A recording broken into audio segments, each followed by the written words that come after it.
औज़ु बिल्लाहि मिनश शैतानिर रजीम बिस्मिल्लाहिर रहमानिर रहीम नहमदुहु व नुसल्ली अला रसूलिल करीम. Since last 2 weeks we are discussing history series, and in that respect I think this is the second, perhaps. Yes, from last week we are discussing history series, and this is the second lecture on history series. Today we are going to discuss history viewed variously. What are the reasons that history is studied, viewed, presented differently by different scholars? What are the reasons? We'll go extent into these questions. History is intellectual discipline, and wherever the intellectual discipline comes, the variety is there. There are different opinions. And it is not an article of faith. Unfortunately, there are many people, even there are sects within religions, who view the history as an article of faith, which is totally negation of the concept of history. So history is intellectual discipline. It is not an article of faith that one should just stick to one idea as a matter of faith. Historical processes involve complex relations between interrelated factors. For example, it is not only political science, it is not only sociology. There are different factors, different subjects, and all those factors, they interact in a very complex manner, not in a static manner. That, for example, that political science will always have the say that it will be interpreted first on the basis of political science. It is a very complex interplay of different subjects and different aspects. Historical thinking in historical perspectives is very necessary. It's not mere historical thinking, like a critical thinking. It is historical thinking in historical perspectives, plural, not one perspective. Historical thinking includes historical perspectives in constructing and understanding history. It is the core of historical process. If we don't understand this thing, historical thinking and historical process, then entire exercise can go wrong. People of any past, any happening which has taken place in the past, lived in cultural, emotional, religious, and economic worlds. There were no less complex than today. Any event which we interpret today, which pertains to the past, it is not just somebody voted for somebody. It is there. It was in a perspective, in an environment, and those people who were living in the past, they were at the same time having their cultural, emotional, religious, economic, and many other perspectives and backgrounds. So whatever the decision was taken, how the event took place, all those factors played a very complex role. History as an intellectual discipline is practiced by historians to try to make sense of the past. When we present history, we also have to see that what I'm presenting, does it make sense? But the perspective which we have discussed. Because history is about change. Are we talking something which is static? And the course of which is never ever a certain way. History doesn't go on the dictated line. You have seen many wars have different outcomes. Many political movements have different outcomes. Rather, all these political movements, all these wars which you have seen in the past, they have unseen consequences which could not be foreseen at the time when the war was started or any political movement was started. So the history is not about a straight line. It is about a change, and that is not certain. Nobody can predict in the beginning every detail. Historians, I'm talking of the historians, not just a person like me who reads something on social media and thinks that it is history. Historians specialize in a particular aspect of history. We consider that we are historians on every subject and every aspect of history. And they specialize in a specific time period or a certain approach to history or a specific geographic region and so on. There can be various different specializations. We have to learn from history. If you don't learn from history, history will continue to repeat itself. We will have to relive, we will have to experience the same problems, same challenges, if we don't take lesson from history. So it is very important that the purpose of studying history is to learn from history. Otherwise, we will have to relive the same situation. Is there any choice in history? Was there any choice that so and so should have been made the king, or so and so should have been made the leader, or some other decision should have been taken at that time, or war should not have been waged, or war should have been waged? The choice in history is only between Scylla and Charybdis. Although it's written as Charybdis, but it's pronounced as Charybdis, Scylla and Charybdis. Scylla and Charybdis. What is this? This is a concept in history. The Greek mythology, in the Greek mythology, Scylla and Charybdis were two monsters sitting on the two banks of the same river. And the mariners, the merchants, the mercantile traders, they have to wade through that narrow strip of the river while those monsters were there on both the sides to interfere with them, to hamper their trade. This is the myth behind it. I'm just trying to explain it, but you will find that these terms are used while discussing history. It means when one is caught between two equally unpleasant alternatives. Practically, you must have seen when a very difficult situation is before you, whether there should be a war or no war, whether should be such a decision or otherwise. It is between Scylla and Charybdis. When you are practically in the field, whether to impose curfew or not, is not an easy job. Another novelist, James Joyce, he's from Ireland, Irish novelist, like Shakespeare of England. He has produced this novel on the basis of the epic poem of Homer. And it is based on the Odyssey of Homer. He has transformed that poetry, that epic poem into a novel.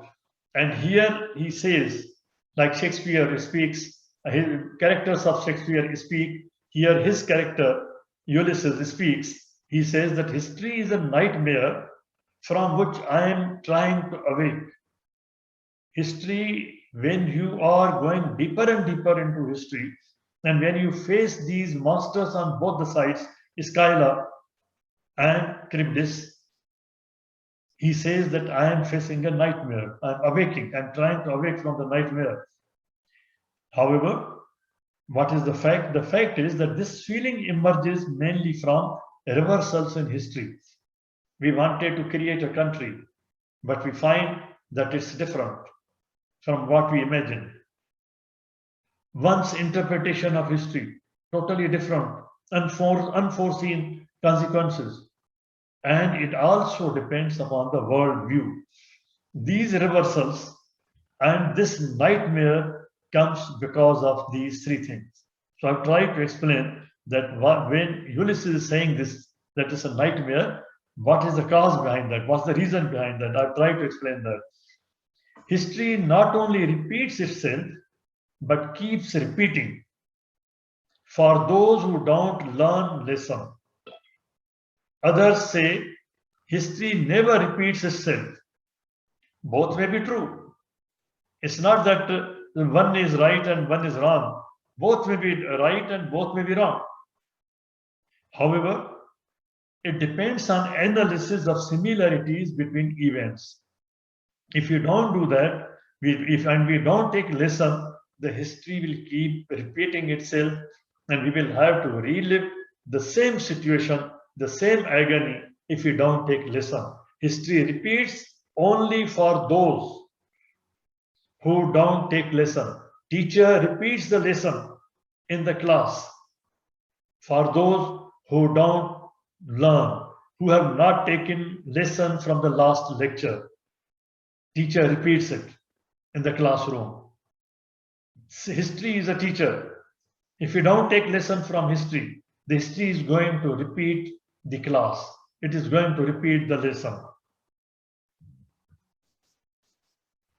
Marx says that history has no other way of answering any question. Old question, it has a certain way that history will answer, that what will happen, other than putting new questions. If you talk to history, if you ask a question, history will always put back a question to you. And if we don't know the history, we have not gone deeper into it, we have not gone into the perspective which I just discussed, then we will be flabbergasted and we will have a nightmare like Ulysses. We'll have a nightmare. But if we are discussing from the perspective and we put a question to the history questions back. What does that mean? It means that history is inviting critical thinking. Think and rethink into history. Analyze and reanalyze the facts.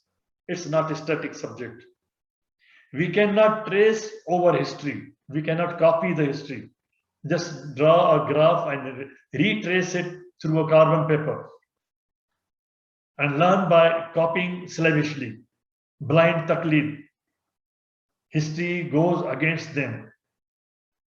It even destroys their signs and signboards on the pathways, on the roads of geography. We can learn if we can discover forces that move history. It is here that we are failing. We are not historiographers. We don't know what are the forces which are moving history. We don't understand that. For example, today you are seeing, we are experiencing what sort of explanations are being given by war. I give you just one example that Muslims even today are living under the dark shadow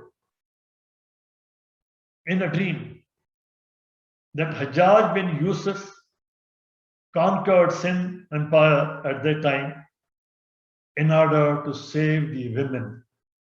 And we are committing the same folly today if we are hiding the facts, if we don't tell the right history, the correct history to the people today, what is happening in the world, in the modern world, then people will not take lesson and they will repeat the same folly. They will again hit the wall if they don't take the lesson. All history is contemporary history. There's no past history because history repeats itself. If you don't take lesson, it is always there. What is happening today before us happened yesterday also. It happened day before yesterday also. It happened 100 years back also. It essentially includes analyzing the past for dealing with the situations we confront today. If we don't study history to solve the problems of today, then all the exercise is useless. Then history is a useless subject. You have seen that in our universities, particularly in the underdeveloped countries, those people go take history who cannot take any other subject, who are rejected from science subjects, who are rejected from other subjects, they go to the history department and ultimately they get the admission there as the rejected ones because they think that there's no use of history today. History is not written. It continues to be written, it continues to be rewritten. It always remains in process of re-evaluation. If we don't re-evaluate the history today, what happened 50 years back, 75 years back, we will not be able to understand it. History is always work in process. History is never a finished product. You buy a book on history, and there's no book which may be declared as the last book on history. History is a work in process. Tomorrow you will get another book on the history because a new dimension will be rediscovered, a new fact will come to light, and we'll have to understand that. It is not, if it is not evaluated, mere recording does not give its worth. It primarily means interpretation, reinterpretation, continuous interpretation, and interpretation for understanding, and understanding for action, for correction. The mistake which we made in the past, now the history has given the lesson. We should not repeat it. If we repeat it, the history will repeat itself. History repeats only for those who don't take lesson. Facts may not always speak for themselves. However, they may speak for themselves if subjected to examination and cross-examination.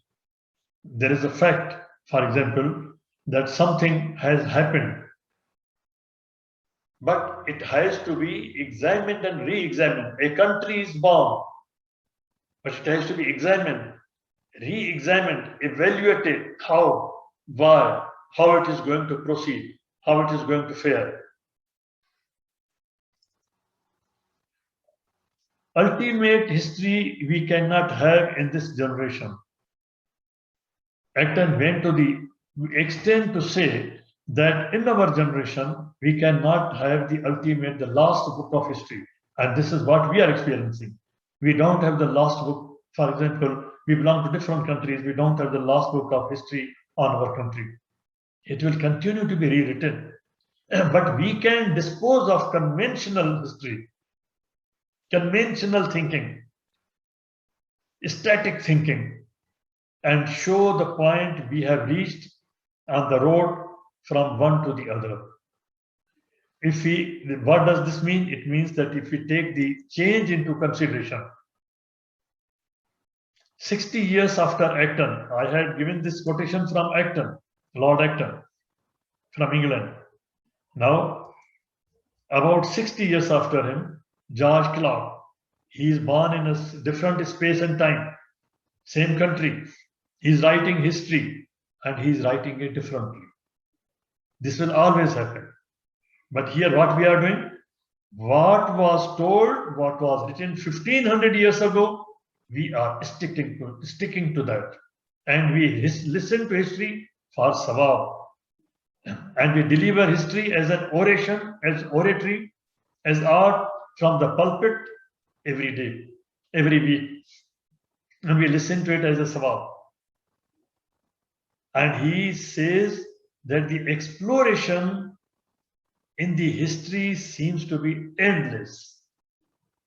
Two persons, two historians, great historians, equally good.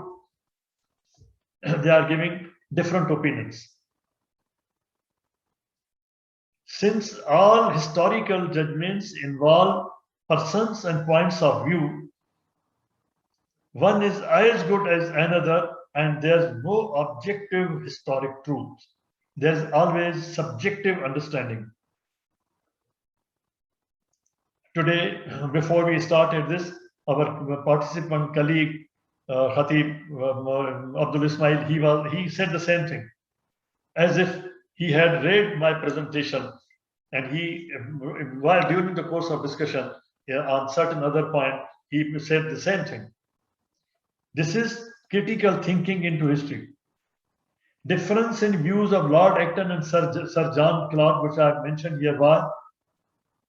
Lord Acton stands for the positive, confident belief of the later Victorian age when the British Empire was at its zenith.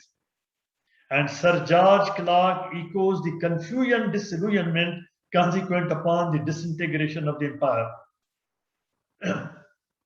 It means that whenever a writer, a historian writes history, he is writing in a medium, in an environment, in a space, in time. If somebody has written history in the period of civil war, he definitely is writing with a subjective mind, with the nightmare of civil war on his mind. We have, whenever we read historian, we have to see in what background he is writing. History's view depends on one's position in time, space, and society, and its world view. We start reading history without understanding what was the worldview of the writer himself. He writes in the perspective of his worldview, and he writes from the space, and he writes during the time.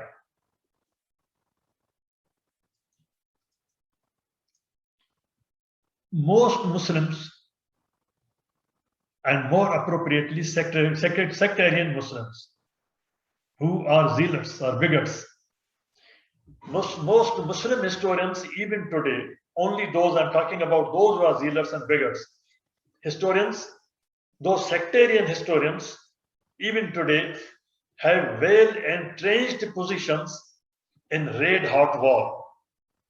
They're entrenched in the bunkers, as if to effect what they believe, they are going to wage war. You will find that they are just going to start war. Should have happened about 1500 years ago on those points. Still fighting. They stand bunkered in early periods of Mecca, Medina, Kufa, Damascus, Baghdad, and Cairo, splintering off in all directions except the Sirat Mustaqim, except the right direction. They splinter in all directions. This is our approach to history. Non-historians generally accept any source uncritically if the source is interesting to them. If it is entertainment, if it has appeared in the drama, it has appeared in the novel, if it has appeared somewhere where it is interesting to him or her, then non-historians romanticize the past, and we still romanticize in the past 1500 years ago, and we speak of good old days. We believe we were better than the present. That was better than the present. Good old days. Conversely, neutral historians see history exclusively as a process of progress, with everything constantly improving, changing with new data, changing with new perspectives, changing with new explanations. For that, we have to keep our mind open. History, according to Ram, consists of a corpus of ascertained facts, not only facts, ascertained facts, discovered facts. Facts need to be straightened. Not only discovery is not sufficient, they have to be straightened. And the exercise continues to seek correct interpretation. And the correct interpretation does not come from one person. It continues with time. Somebody will correct me tomorrow. You might correct me even today. Certain basic facts remain same, but the interpretations will change. And that is the backbone of history. And it needs to be arranged in order, not in haphazard way. We don't correlate the coordinates of history. That how the coordinates of history are coordinated, interrelated in geography, in political science, in social behavior. Facts are sacrosanct, but opinion is free. The fact may be a fact, a sacrosanct fact, very sacred fact, but the opinion can be different. It is here we are failing. We don't listen to the opinion, and we always attach some derogatory remarks or derogatory meaning to the person who is presenting a new point of view or who is different, who is giving a different opinion. We immediately label him. Therefore, interpretation can be as varied as free opinions and ideas.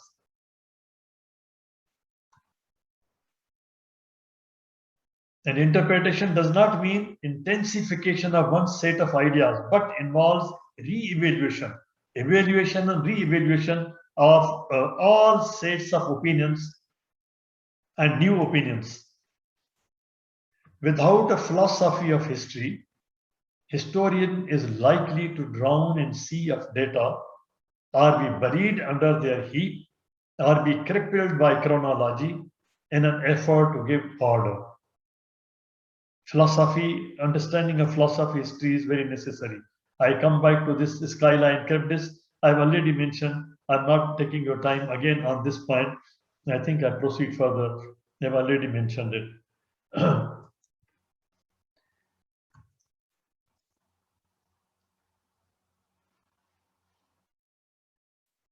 Bendix interpreted Max Weber as a comparative historical sociologist. What he says, he searched for a middle course between Scylla and Charybdis. What does this mean? It means that it's not that if there are monsters in our way or on our sides and we are facing a difficulty, instead of being scared, we should find a way, the middle way, without going to the extremes. We should find a middle way and wage through. This was the Greek advice to any mariner or any mercantile trader who used to go at that time, or who used to go, launch their business, mercantile business, who would go who would wage their journey through the oceans, through the seas, through the rivers. They were given this advice. You will meet the monsters, equally challenging on both sides.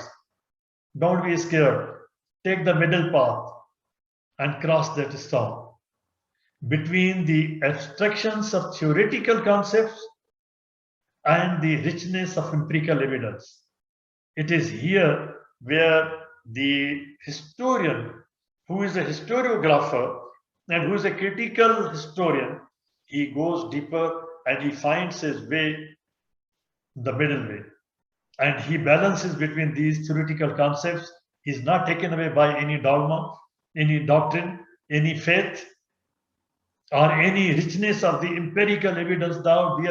Here are the number of books I have produced as an evidence, but he applies his own mind and finds a middle way between the Scylla and the Charybdis.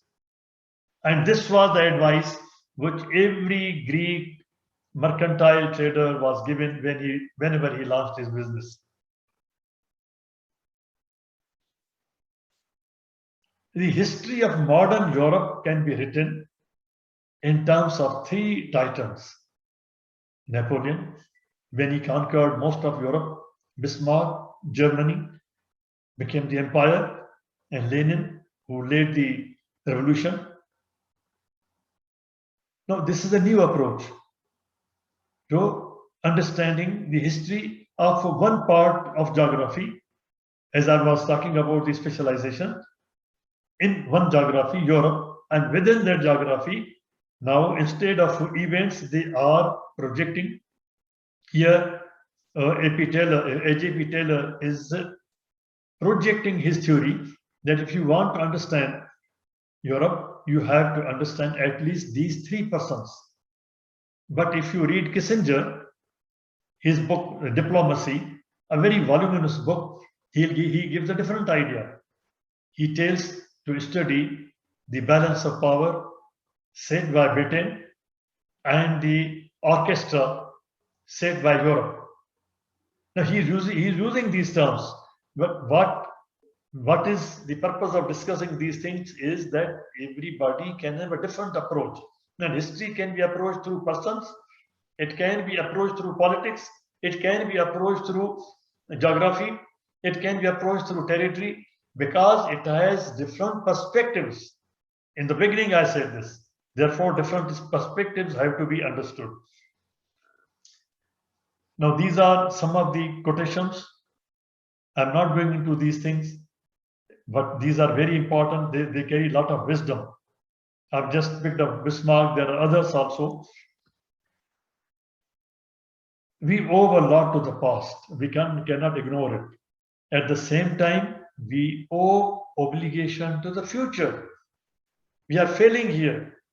We are all the time devoted we are the devotees of the past, celebrating a particular day of the past with all the devotion, reverence, with all the sanctity, without any realization that we owe obligation to the future.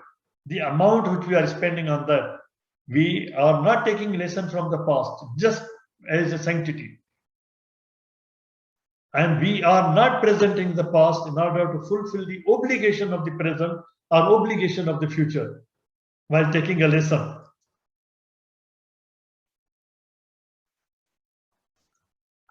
Again, certain quotations, I'm not going into those details. Now, laws of history operate through people. And in this entire matrix, territory, equipment, everything, sciences, the main material is the people. And why we should study history? We should study history for people, for the betterment of people, for the greater good of people.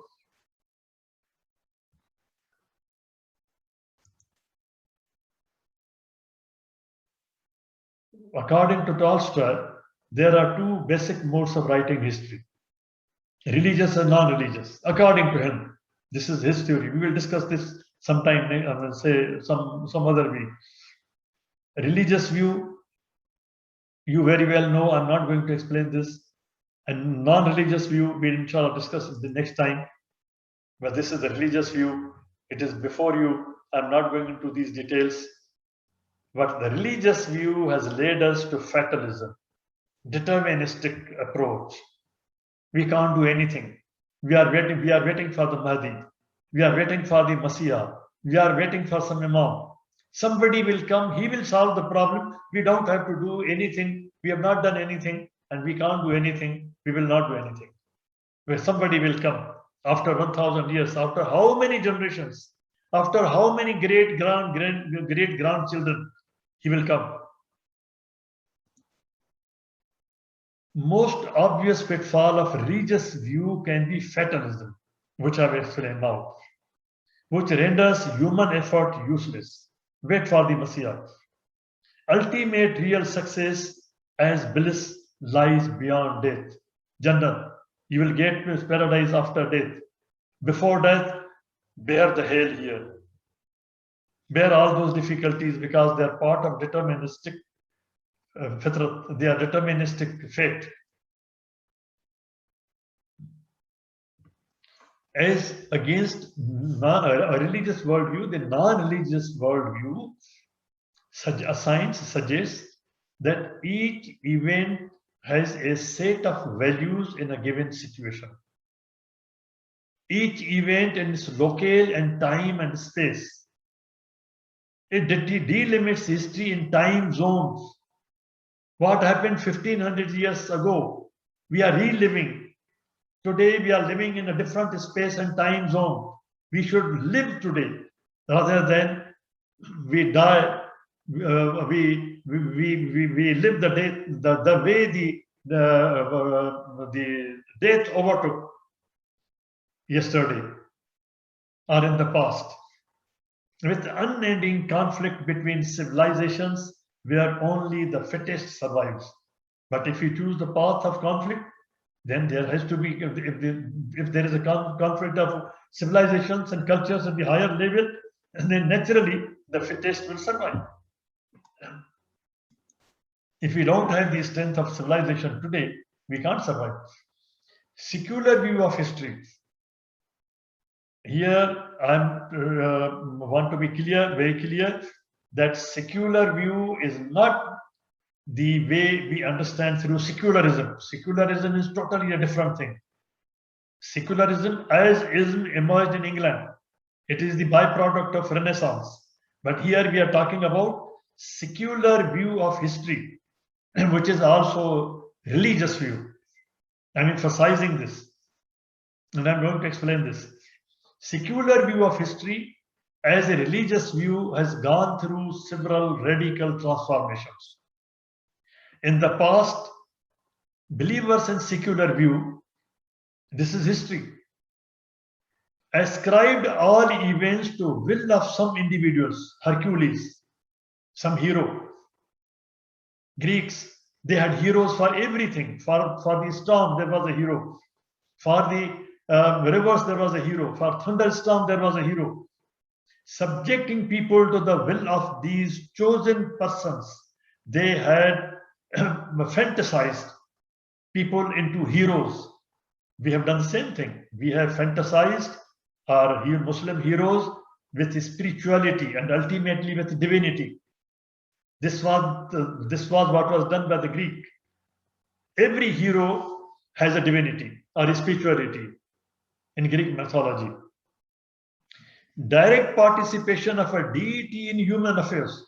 All the time, deity is interfering through that hero who has a spirituality, or he is acting on his behalf, and ultimately they develop the belief that on the last day of judgment also, that somebody who has power of deity, he will judge and he will grant salvation, pardon to everybody. And he will take all the sins upon himself. Direct participation of a deity in human affairs provided simple reason for all events. Everything takes place from God. I don't have to do anything. This is secular view, Greek view, coming from the secular view. Will of a hero was guided by deity. Same was the case with the Egyptians. They believed in gods who were associated with the celestial objects, and collective will of the people was controlled by the heroes who were in turn guided by the deities. So that secularism was also a form of religion. People was controlled by the hero. This was sequential architectural edifice built upon Homeric tales. If you want to, in the beginning I had quoted Homer, his epic poetry, and which was transformed into the novel Aeschylus and Charybdis, characters like that, by Virgil, by Dante, by Milton, by Goethe, all seculars.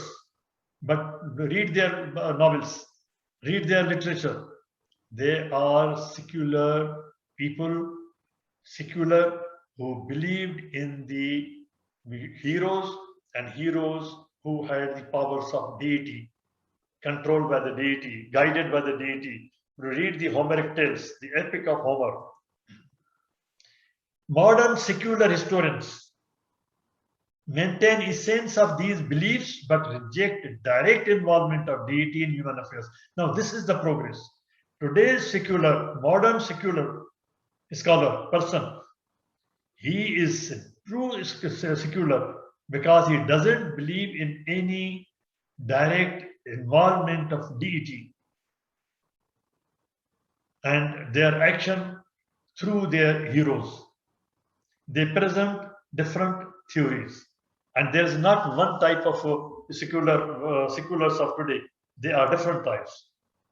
Now there are different types of secular historians, biographical historians. When I gave the example of Bismarck, Napoleon, Lenin, this is the view given by the biographical historians that read the history of Europe through the heroes. They are heroes. Hero of the person who has written the history. Biographical historians turn to an Alexander or a Napoleon or Bismarck to narrate their story of civilizations. Bismarck made Germany great, and he made Germany great again, ascribing the historical process to the genius of their heroes. This is the pitfall of biographical historians who are secular. Universal historians, they are also secular, explain rise and fall of nations in terms of multiplicity of political, economic, and social factors. Ultimately, they also turn to a hero, modern hero, present hero, to explain historical change, fathers of nations, dialectical and cultural historians. They employ certain other criteria for evaluating progress or decay of nations. They are also secular. Now, multiple perspectives in history. I'll not go into these details. I'll just now read the schools and their names. Scientific school, realist, relativist school, radical school, positivist school, and so many schools. There is not one school. But why we are fighting? There are multiple perspectives, not one. There are different views, but still we are fighting.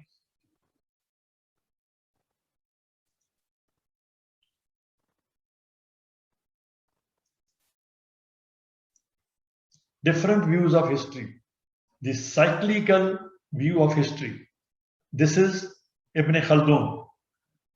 Ibn Khaldun was the first to give the cyclical view of history. Here I may differentiate between these, differentiated with some other terms. There is a cyclical view of time.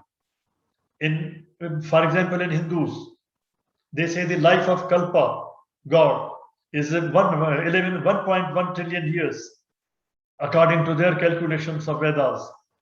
Chinese, Egyptians, they started new calendar with each dynasty. So that is cyclical view of time. But here we are talking of cyclical view of history, not time, history. And this view was given by Ibn Khaldun. And Europe recognizes Ibn Khaldun as the father of sociology. Then there is evolutionary view of history. Taking into consideration all these views, the evolutionary view is that because of natural forces, history is not static, it is evolving. Inertia rests in those who doesn't take lesson. We have to be dynamic. We have to break the inertia. And the deterministic view I have discussed. That is mainly the religious view. I've already discussed this. That is fatalist view. Even Einstein, he believed in the deterministic view, which is religious view. Some people say that scientists were against religion. Einstein believed in the deterministic view. Why he failed? And he has been proved wrong because he failed to understand the quantum physics, which is a later development. And it developed during his lifetime. He also saw the development of quantum physics. Einstein resisted the idea of quantum physics because it entails unpredictability into nature of matter and universe. Now we are lucky that we are witnessing the age of quantum physics, quantum computer.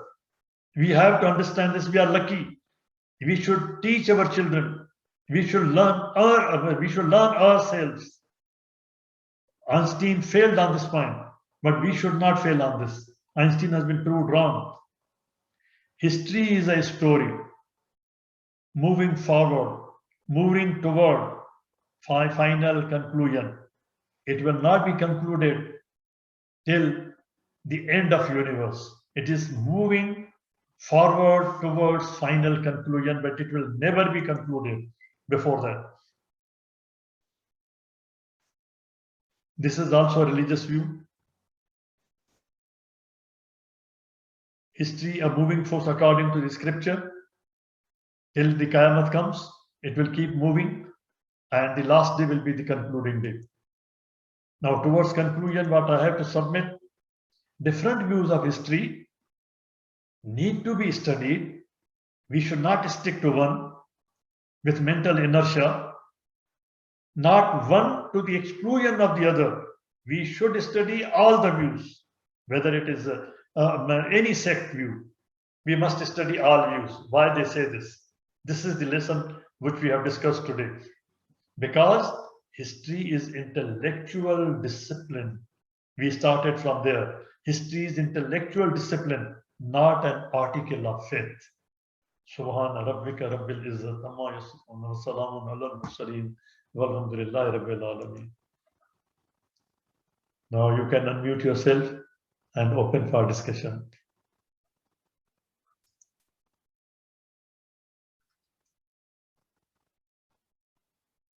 Assalamu alaikum. Alaikum, sir. Historically, we can safely say that history has repeated itself thousands of times, especially in issues that relate to humanity's well-being and the greater good. Based on this experience, would it be justified to say that history has not been helpful for society?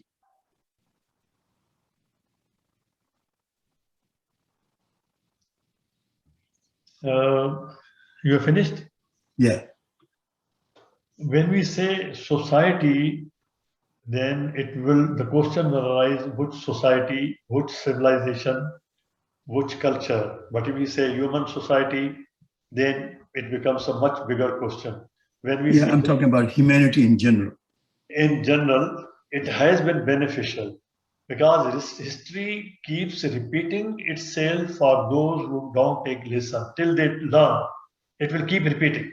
This is in the nature of history. The natural forces teach. When you first time started a computer or we start new technology, for any computer technology or new smartphone, it follows the method of hit and try. Till we learn, it keeps repeating.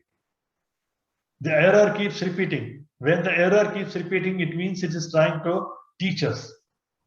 History repeats itself to teach us so that we learn the lesson.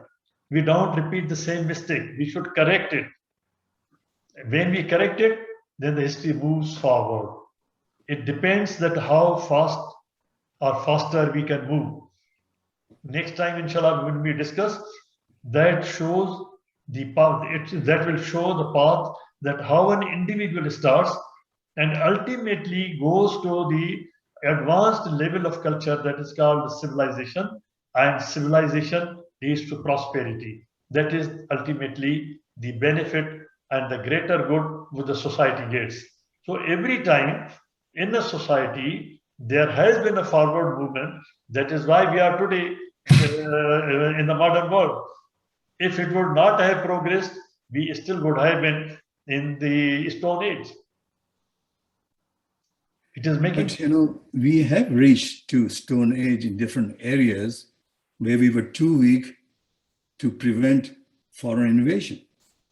And of course, some people do learn from history.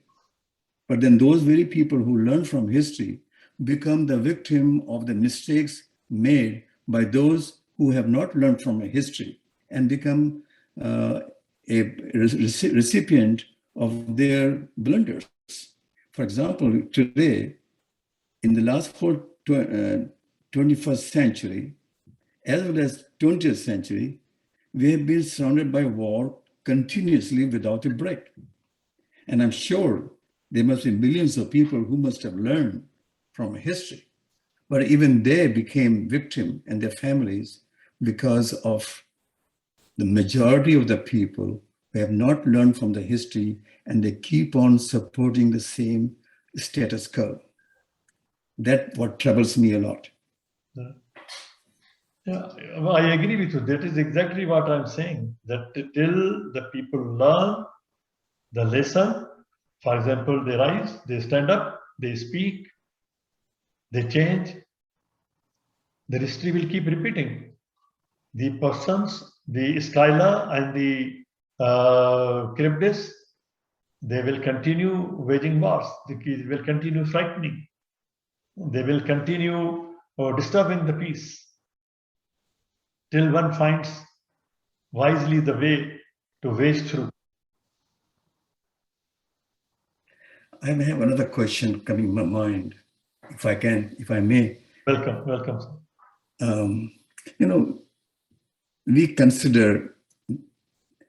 can we consider the current 4 different versions of the Bible as a part of history, since they are narrations of different religious historians?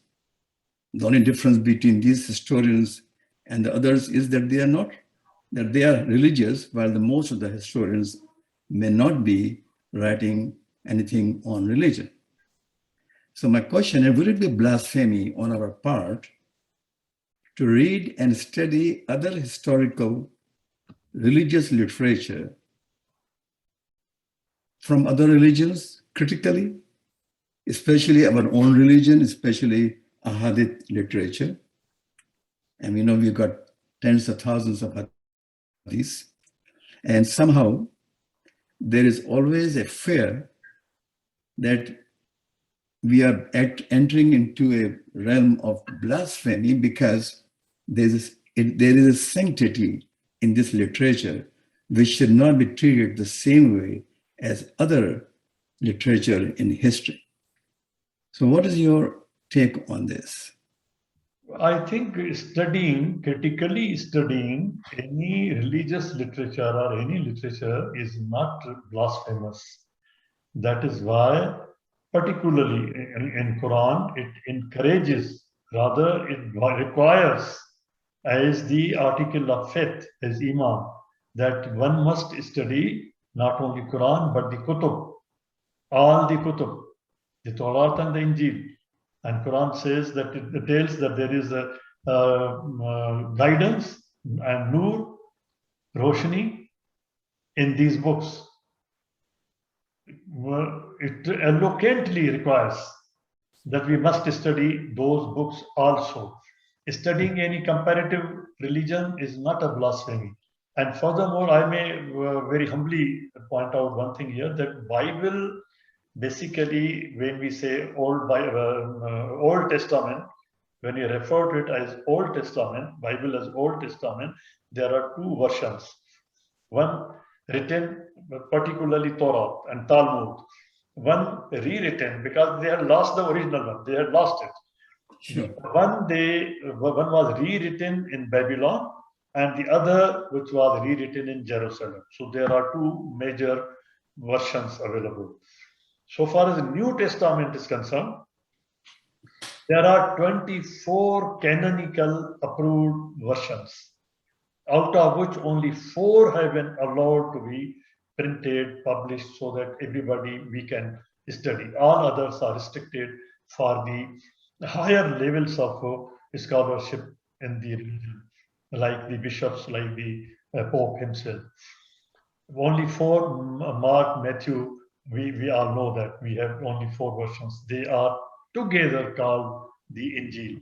Now, that is not the comparative study. It is the study as we have 6 books of hadith, agreed hadith, Sahih hadith, and we can refer to them equally well, although there are differences on that. Comparative religion, when we say, it is when we compare and study and compare, for example, Torah, Injil, Quran, and then, for example, we compare Torah, Vedas, Avesta, and others. That becomes comparative study. So in this example, any comparative study is not blasphemous. There is encouragement for studying these things because these books hold not only the moral good, instructions for moral good, but also they contain pointations, allusions to the historical events also. Can we include historical literature as a part of our faith? Christians have done that. What about us? Find different versions. You find different versions in which they say this is James' version, this is so and so person version. That is how the editing has entered there. But can we use the same? We seem to feel as if in Muslim literature is hadith, especially I'm talking about.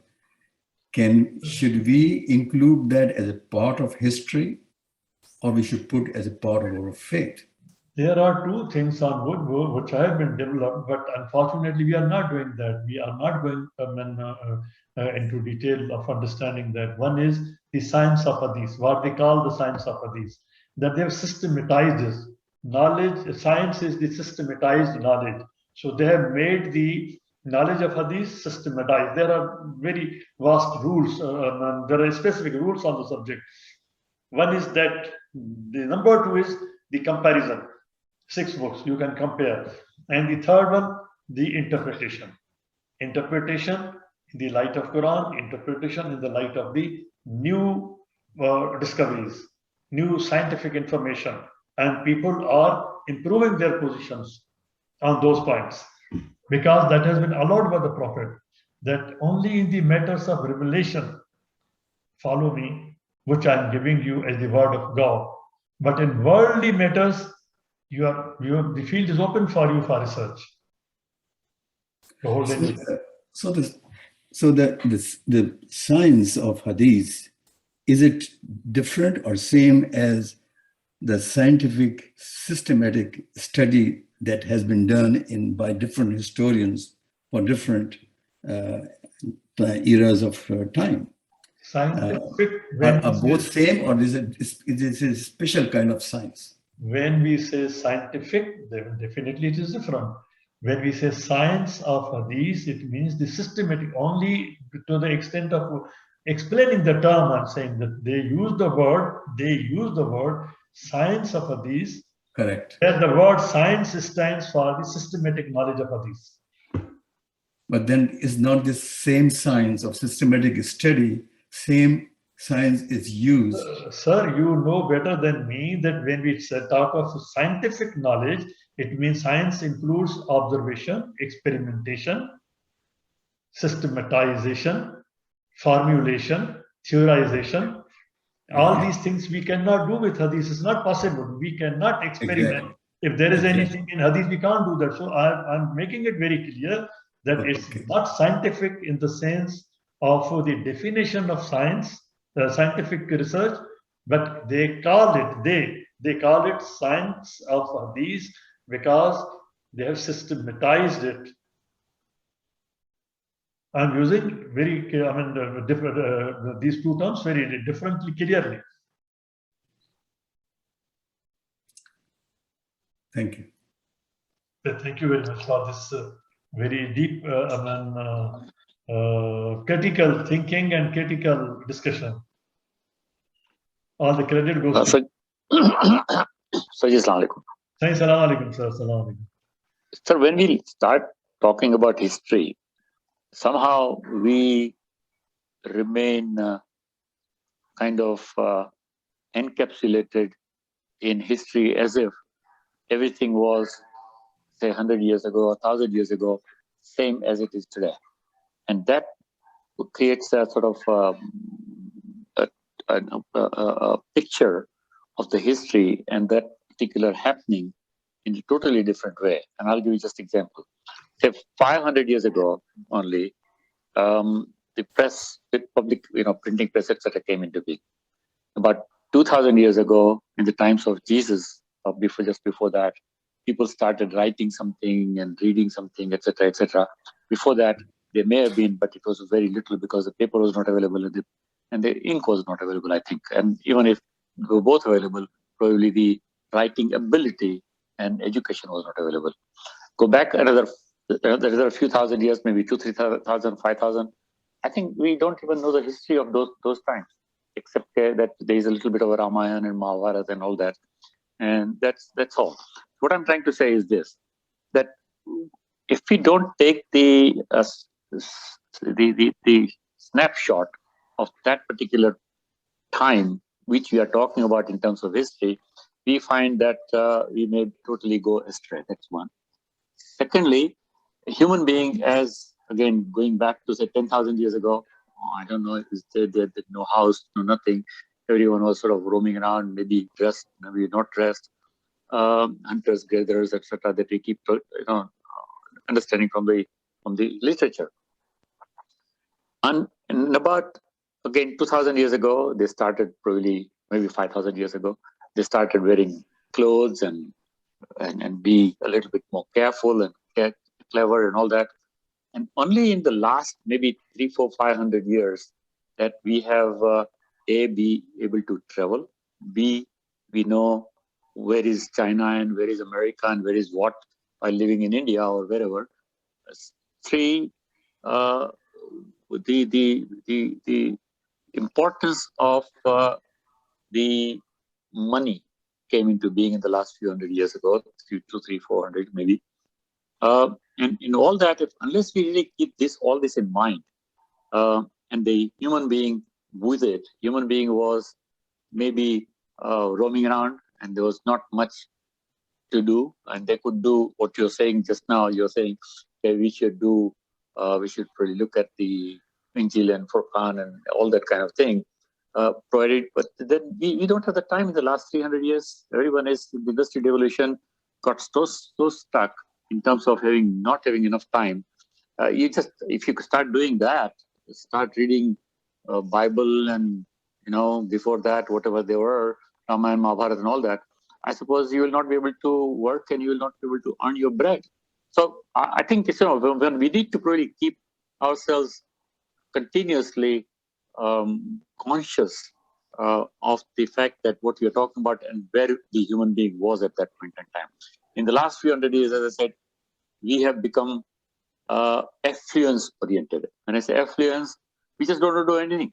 We are just lazy, and on the other side, our time is so continuously used to earn bread and butter that we can't do anything whatsoever. And in that, we get so tired that we have got the remote controls and cars, and instead of walking, it's cycles, the cars and aeroplanes and the communication necessity and telephones and all that.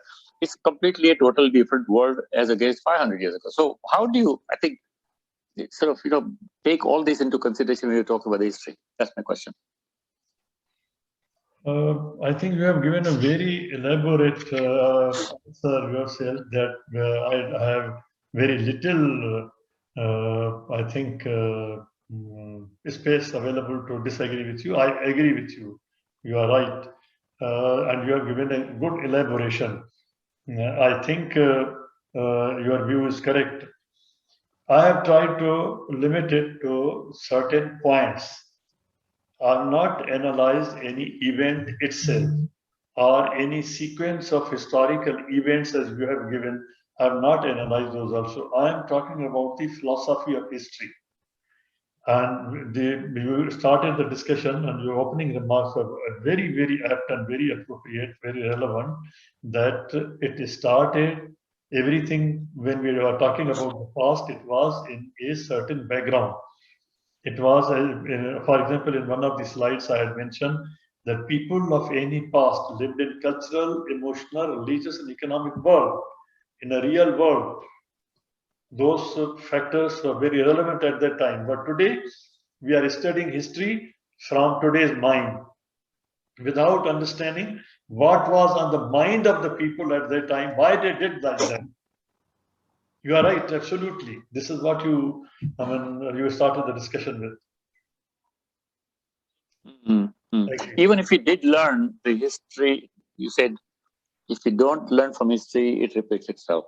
But if we start learning history of that, say, 2000 years ago, people lived totally differently, and it has got no relevance of how we live today and how can we apply those lessons into our lives when we have got so much a fast life and everything is automatic and electricity and telephones and communication is totally different, which was not there at all, zero, zilch. Cumulative wisdom and science and wisdom, they are cumulative. We have to study how it started. That I agree. If we don't study how the telephone started, we will not be able to understand the telephone of today. Taking lesson is that it started like this, but then this improvement was made. And after that, this improvement was made. Einstein was proved wrong on this point. Now, after the theory has changed like that. In one of the slides, I have shown that history is about change. But the problem is that we get ourselves stuck with the initial point from where we started, and with inertia we remain stuck to it. We don't move forward. We don't change. We don't allow the change. We don't accept the change. Therefore, we don't get wiser. I may add one more point on this, that things have changed historically over thousands of years, but one thing has not changed, and that is the human nature. That's right. Exactly. Absolutely. 100%. But when you talk about clash of civilization, as you said, which may do one or the other thing, the clash of civilization was not there, say, about, I think, again, very little knowledge.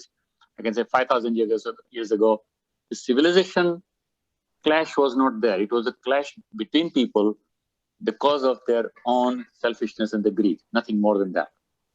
Between, for example, Kaurava and Pandava, you look at the Mahabharata, is cousins. I mean, if it is all true, it's a mythological or true history. That true history is between cousins, where they fought for the land and whatever. That was part of India. Same thing may have happened in China, and same thing may happen in America at that point in time. I don't know, with the Mayan culture and all that. But that clash of civilization at that time versus what we look today, look at the situation today, is totally different. And when you said it allows this survival of the fittest. Now, what kind of fittest? Is it the fittest in terms of intellect, fittest in terms of strength, fittest in terms of cunningness, fittest in terms of cleverness, fittest in terms of any other attribute or non-attribute or negative attribute? What kind of fitness does it allow the person who is winning, quote unquote winning? I don't think it's even winning. If the person is cunning and he just, like the Adam's two sons, one of the sons killed another because he just thought he should, because he wanted something. So it's very confusing. It's very challenging, I agree, and you are absolutely right. Next time, my next lecture is covering this point when we discuss the clash of civilizations. I'll discuss it with reference to Ibn Khaldun and Toynbee, particularly these two authors. The other authors will also be there, the most modern ones will also be there, but mostly this. Today I refer to the cyclical theory of Ibn Khaldun. Ibn Khaldun's cyclical theory tells that when a civilization grows, it matures, it becomes stronger, it rules. And then after that, how it decays. When it decays, it does not decay in the vacuum. It has challenges. At the same time, other civilizations are coming up.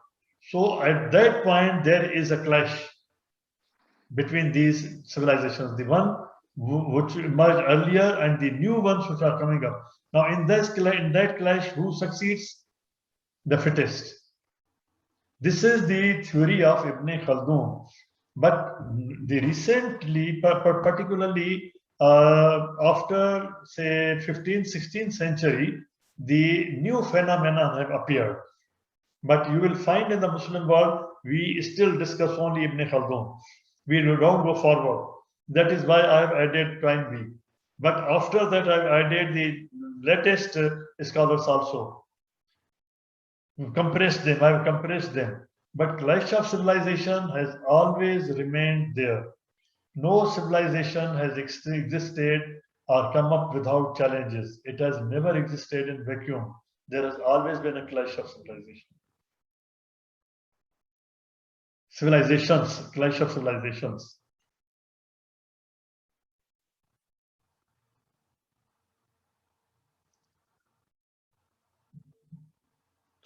Any other question?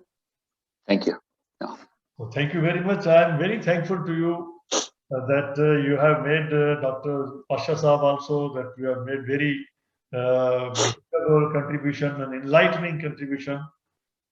I really appreciate it. So if there's no more questions, we come to the conclusion. So thank you very much. Thanks. Okay. Thank you. Well. Thank you very much. Thank you very much, sir. Very valuable contributions. Thank you. Thank you very much. Thank you.